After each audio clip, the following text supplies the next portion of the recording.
In this video, yes, we're making pizza. I'm going to show you how I make this whole food plant-based veggie pizza. It's pretty awesome. You're going to want to stay tuned. I'm going to show you how to make it right now. Let's go play.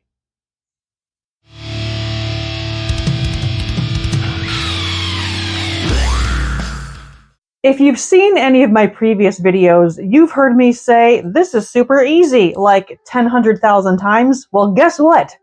Once again, this is super easy. Through much trial and error is what led me to this particular homemade dough, the homemade sauce, and of course the veggie toppings, which we're going to get into. In this is my organic cane sugar. I am putting probably a half a teaspoon, maybe a quarter teaspoon. The sugar is going to react with the active dry yeast I'm about to put in. So to the bowl is my little bit of cane sugar, followed by about a cup of warm water. Not hot, warm water. You don't want to kill the yeast. Stir it up, dissolve the sugar. And now we add the active dry yeast. It's going to do its magical sciencey things in here, and it's so exciting. I actually hooked up my other camera just to show you what this does in real time. It's so exciting, so I'm going to show you. I'm pouring in this entire packet of yeast. I'm giving it a very gentle stir just so there's no clumps hanging out on top. And this is cool. We're going over here. Oh, it's doing its magical thing. Look at that go! That's in real time. I am not speeding this up, so you can see exactly what this is doing. It's alive! It's alive! I'm going to let this sit for about 2 more minutes, and then I'm going to add the other ingredients to it, so I'll be right back. Okay, finally. It smells really yeasty, which is great. That's exactly what we want. If you have packets of yeast, or it comes in a jar, whatever the hell kind of yeast you have, that's just fun to say, yeast. If it doesn't bloom and get all foamy, then that means your yeast is old and or bad and or throw it away. I just want to say and or once again. Yeah, start over with some fresh yeast. You need it to bloom and get kind of foamy to do its thing. And if it doesn't smell yeasty, then again, you got to get yourself some better yeast. To my sugary, yeasty, foamy concoction, I am adding 2 things, and they're super easy. But first I need to glove up. Get ready, I'm going in. I'm just kidding. I use a glove because I'm going to do this with my hand, and rather than getting all the little dough bits underneath my fingernails, and ew, and I don't like that, so I use a food grade glove. I get a whole box of them at Walmart. You can get them on Amazon, whatever. I choose to use a glove for this. So to this, I am adding melted coconut oil. I get it at Walmart. You can get it online. It changes the texture. So I'm putting about a tablespoon-ish in. And I'm going to be actually using the remnants of what's left in there in just a few seconds. I'll show you why. I have flour. I just use all-purpose unbleached flour. I'm giving it a stir to kind of fluff it up, to aerate it a bit. And then we are starting with 2.5 cups of flour going in here.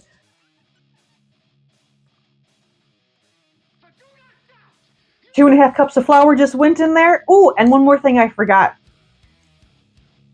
Salt. You need a little bit of salt for the flavor.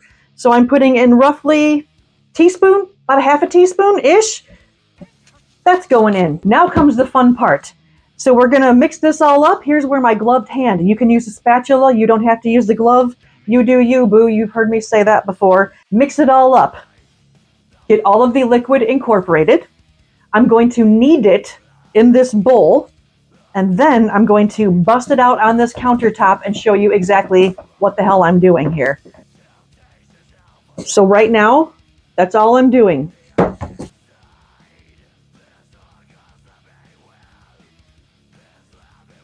All of the liquid has been absorbed.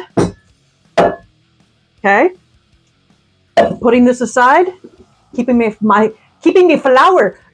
flour handy dandy, flouring my surface generously, putting that down there, adding a little bit more flour. Now you can use both hands when you want to do this. Just now it's time to knead. We're going to knead this for about 3 to 5 minutes. So again, a floured surface. I am just kind of making sure the flour is all over the surface. You want to drive your palm into it along the surface. And as you come up, fold it over on itself and do it again. And that's all I'm doing is I'm kind of, I need more. If it gets too sticky, add more flour. That's your sign to add more flour.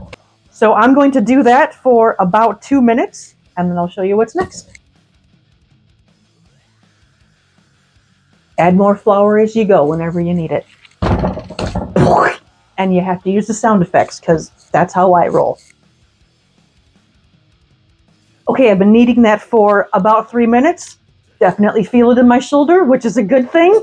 To the same bowl, I am now going to put the rest of the little drips, whatever the remnants of that oil is left. You can use like an oil spray. This part here, just trust me, grease the edges of your bowl. I'm greasing the edges because I'm going to put this dough ball in here.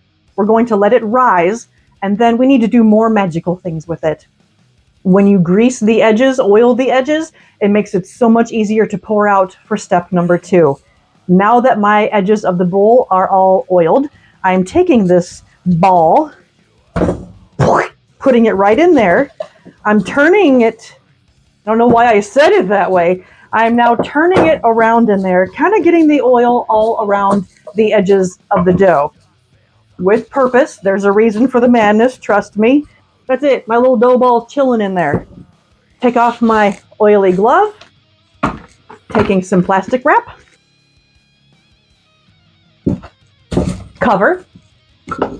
I have an extra large rubber band that I will then put on there. You don't have to, if you don't have a rubber band, just put some plastic wrap on there, put some foil on there. You need to keep it airtight. Again, there's a reason for it.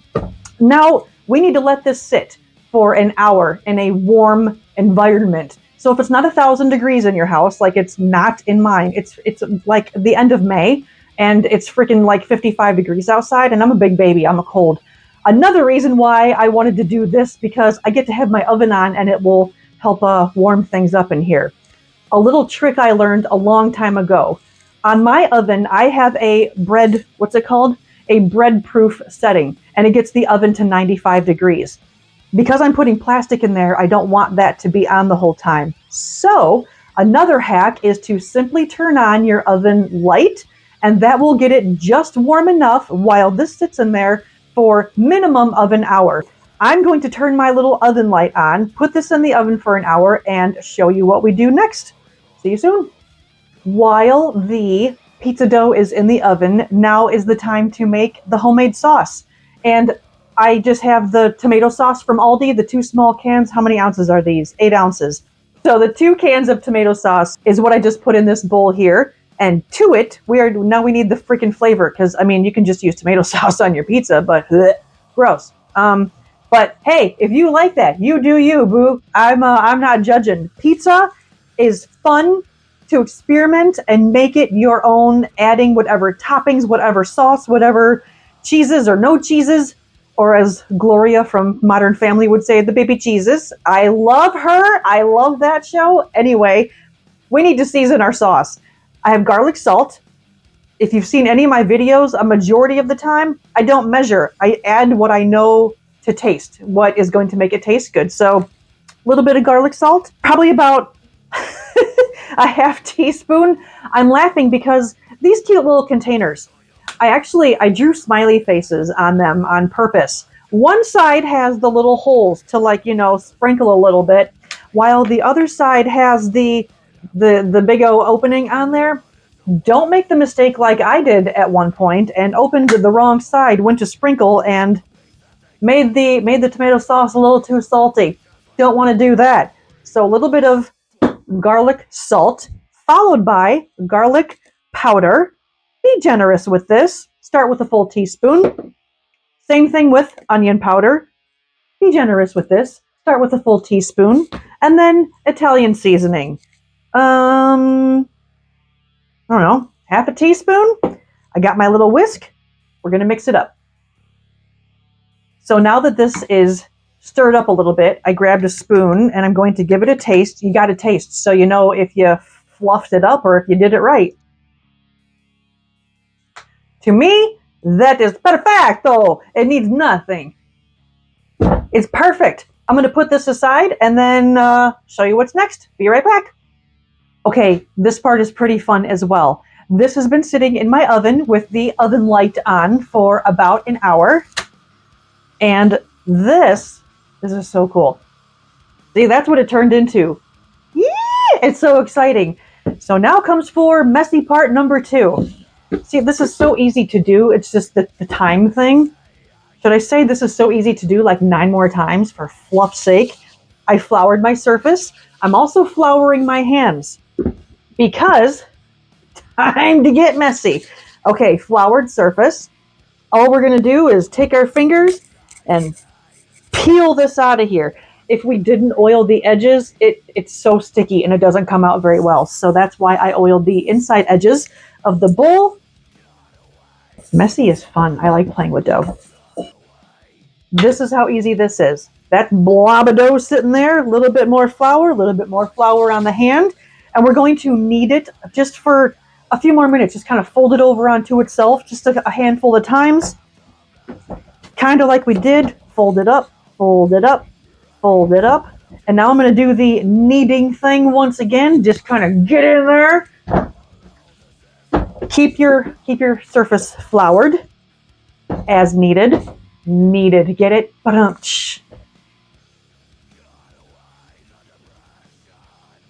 That's it. It just needed to be kneaded. Okay, I'll stop. Now all I'm doing is spinning this and I'm tucking my pinkies. I'm making a ball out of it. I'm putting it right back in here. Gotta do the sound effects. Covering it right back up with the same stuff, and I'm putting it back in. This is giving it the second rise for about 20 minutes. That's it. Be right back.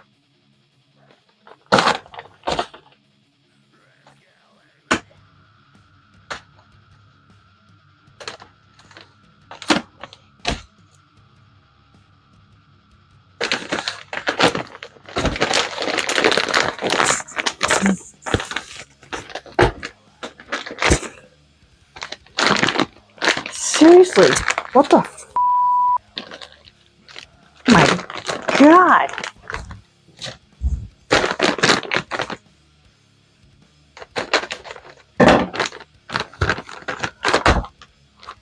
Trying to get into Fort Knox for sake. And now for the part we've all been waiting for.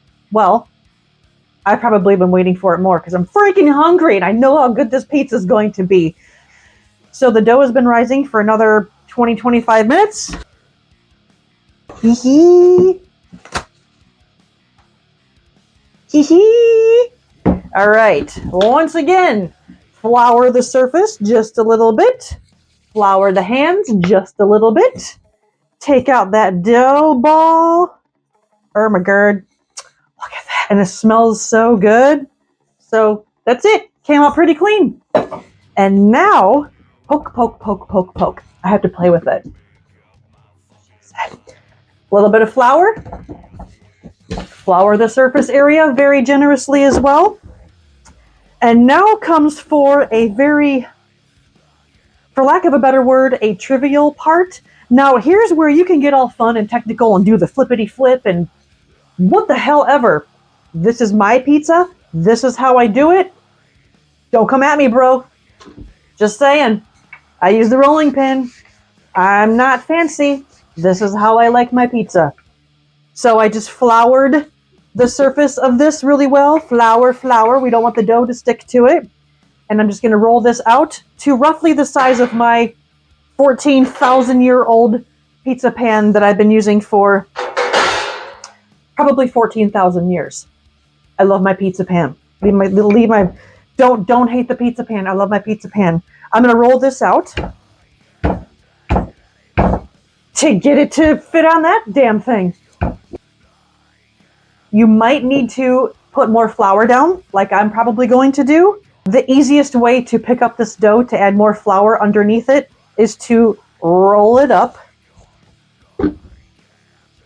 Flour, flour, spread, plop, roll. More flour. Flour is your friend. Be generous with the flour. It doesn't have to be perfect. You can roll this or whatever into whatever shape. There's plenty of times where I have my cookie sheet, my rectangular cookie sheet, put some parchment paper down, and now you have an old school, that sounded funny. Old school, remember the I'm going to age myself here, but the school lunches, they came in a big old rectangle and you would cut them in rectangle pieces. Man, I miss school pizza. That was a bomb. Okay, this is ready. Now I kind of do one of these numbers to make sure, and it's a little bit wider than the pan, and that's okay, and I'm going to show you why. Now, here's a few tricks I have learned in my time. I have cornmeal. If you don't have cornmeal, you can use flour to do what I'm about to do. Take a little bit, and you can, well, I'm going to do it over the sink because I make a big old mess. I'm going to sprinkle cornmeal on here. If I don't have cornmeal, again, I would use flour so it doesn't stick to this. I don't want to use oil, and I'm not spraying it with anything. This is a game changer, cornmeal. I think Aldi has it because you know me, I get everything at Aldi. Well, that's all I'm doing on here. A little bit of cornmeal. Sprinkle, sprinkle, make a mess all over the sink. And this is literally just making it so the dough doesn't stick to this during the cooking / taking off the pan process. So the easiest way, once again, to transfer this to this is to roll. And plop. And then reform, reshape.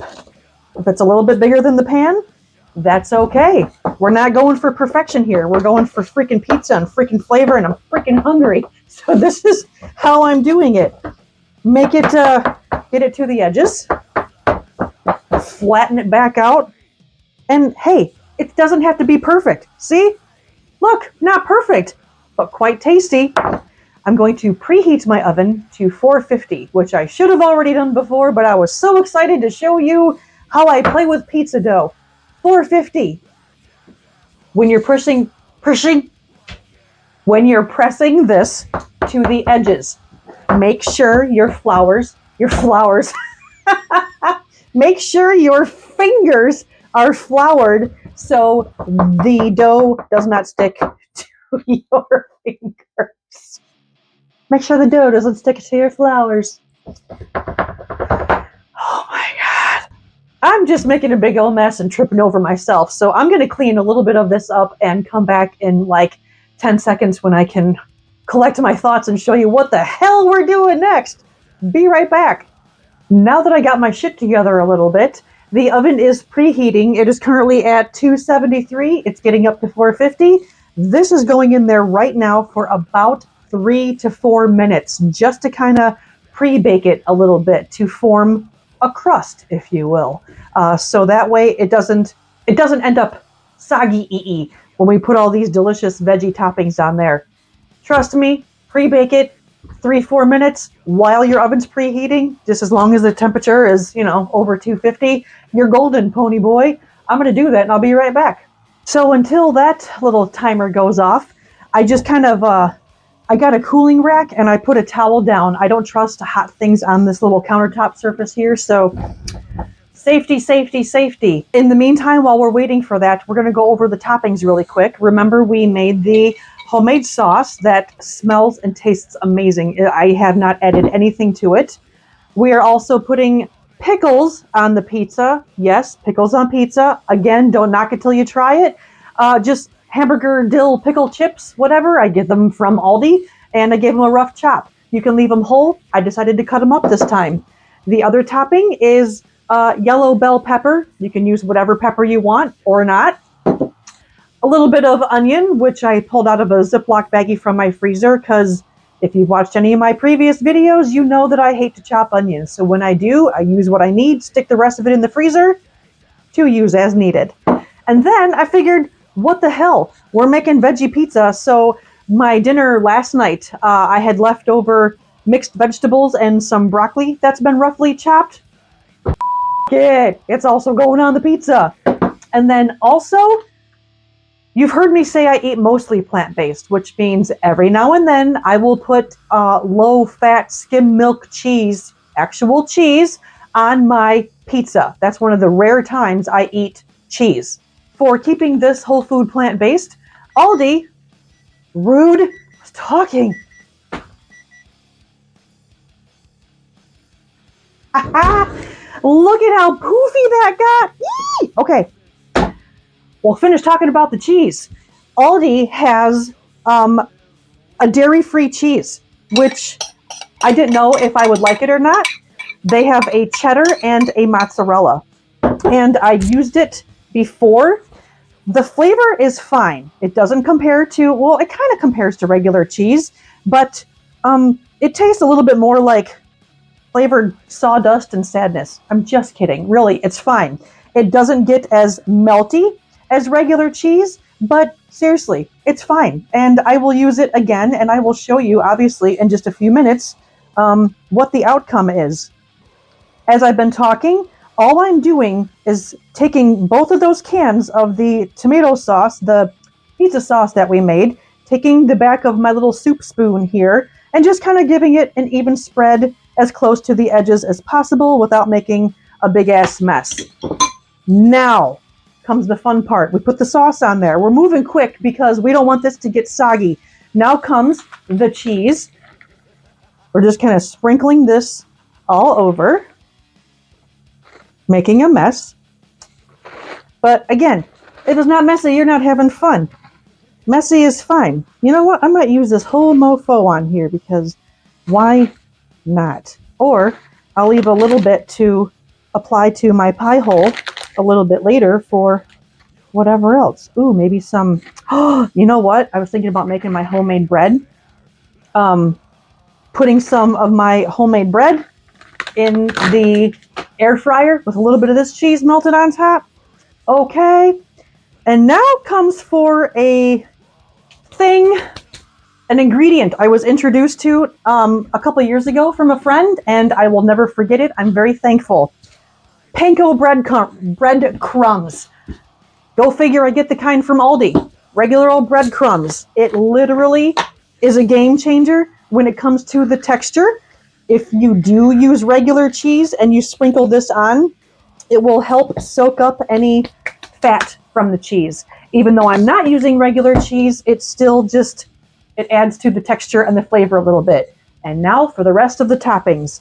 So no rhyme or reason, spreading the pickles out, keeping as much juice in this little bowl here as possible because we don't want soggy pizza, which is another reason why these two things, the peppers and the onions, they were frozen. I took them out a while ago to let them thaw. And I'm just kind of squeezing the moisture out in this bowl as I put it on. The more moisture you have on there, then they won't get as cooked down as the consistency that I want it. So a lot of moisture left in there, which is fine. Onion, same thing. Blech. Squeeze out the moisture. Sprinkle all over the pizza. Hee messy fun. And same thing for my veggies. No rhyme or reason. Just kind of sprinkling them all out and as much as an even layer as possible. This is very juicy down here. Not using that.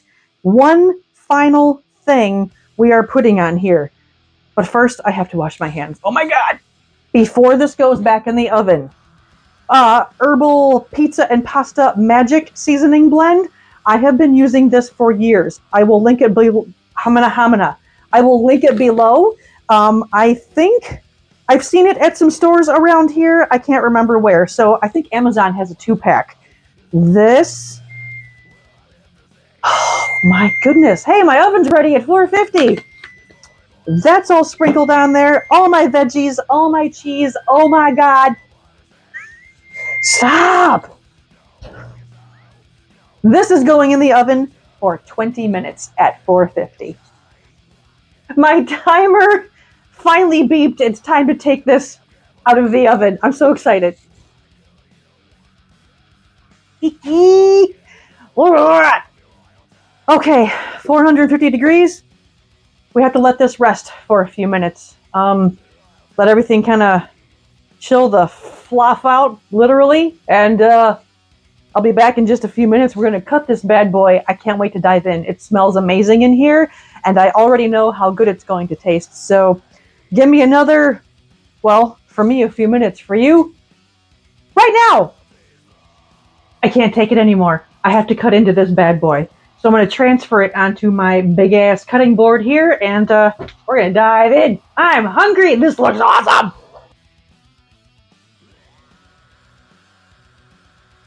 You see how easy that slid off of there? That's why we put the, what the hell is it called? The cornmeal stuff down. But again, if you don't have cornmeal, use flour. Slides right off. Don't need to use any oil on the mofo. Time to cut it. I forgot a plate. I don't even care. Going in. Look at that. See the crust? Ooh. Oh my goodness. Perfectly golden brown. A little bit thin on one side because whatever. Remember, our crust isn't perfect, but moment of truth.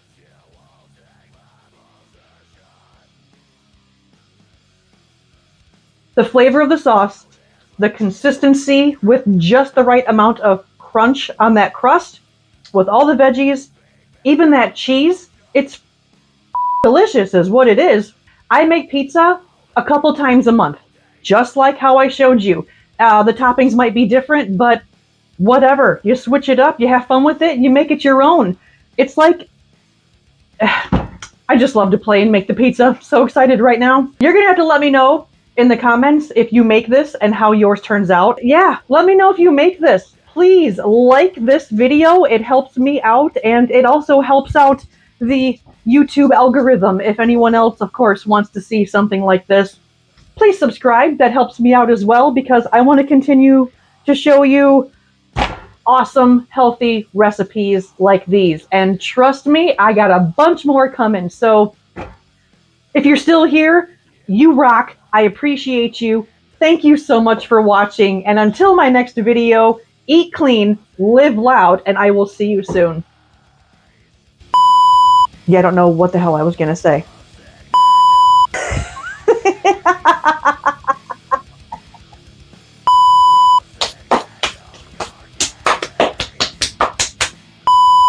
Duh. Should have done this earlier. No.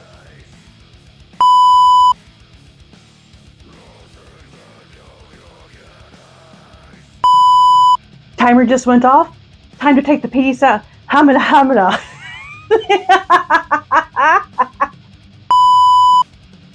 It's so good.